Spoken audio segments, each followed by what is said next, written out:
ఆవు అర్థానికి ప్రత్యేక. ఆవు అంటే పాడి పరిశ్రమ, ఒక ఆవే కాదండి, గేదెలు అన్నీ వస్తాయి, పశుజాతి అంతా. ఇవాళ పాడి పరిశ్రమ లేకపోతే పరిశ్రమ ఏముంది? పాలు పెరుగు వెన్న ఎలాగ అంచేత ఆవు ఆర్థికం, అర్థపురుషార్థం. వెనకటి రోజుల్లో అయితే గోవుల్ని ధనంగా భావించేవారు. గోధనం, తెలుగులో ద్వంద్వ సమాసాలు ద్విగు సమాసం అంటారు. ద్విగుహు అంటే 2 ఆవులు అని అర్థం. ద్విగుహు అంటే 2 ఆవులు, ద్వౌ గావో ఎస్య సహా ద్విగుహు అని అర్థం. 2 ఆవులు కలిగిన వాడు అంటే 2 ఆవుల్ని ఈవేళ మనం 100 రూపాయల నోటు ఎలా అనుకుంటాం అలా భావించేవారు. 2 ఆకులు ఇస్తే 100 రూపాయలకి ఏ వస్తువు వస్తుందో ఆ వస్తువు వచ్చేది. అప్పట్లో ఈ కరెన్సీ లేదు. బంగారు నాణ్యాలు అందరికీ దొరకవు, రాగి నాణ్యాలు ఏమో చాలా చిన్నవి విలువలో.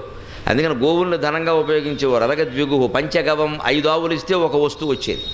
అలాగే శతగవం 100 ఆవులు ఇస్తే ఓ ఇల్లు ఇచ్చేవారు. బార్టర్ సిస్టమ్, వస్తు మార్పిడి పద్ధతి.